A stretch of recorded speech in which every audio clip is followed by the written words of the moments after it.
Okay, so what if the secret to a long life wasn't some new discovery, but ancient wisdom? We're all looking for that key to a long, healthy life. So, what is it really? Well, some ancient texts have a pretty surprising answer.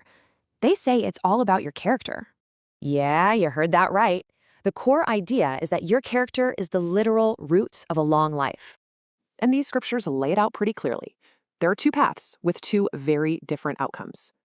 On one side, good character, or sadachar, brings a long life. On the other, durachar, brings suffering. So let's look at that darker path first. It's described as a life of constant sickness and suffering. These aren't just minor issues. They're called the six flaws, like sharp swords that actually cut life short. Things like excessive pride, anger, and betraying friends, these are seen as the main destroyers of longevity. And get this, the impact of having a poor character is considered totally absolute. No wiggle room. They say not even the most sacred texts, the Vedas, can save a person who lacks good character.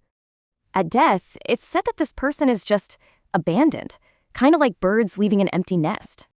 Okay, so if that's the path to avoid, what about the one that actually helps you live longer? Well, good character doesn't just cancel out the bad. It's said to actively bring happiness and blessings.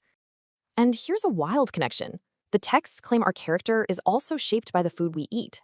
They call it a sattvic diet. Think pure, juicy, stable foods that are said to extend your life. So you have foods that build life versus other kinds that are said to bring on disease and sorrow. This all points to a pretty powerful conclusion about what's actually valuable in our lives. And the message is simple. Protecting your character is way more important than protecting your wealth.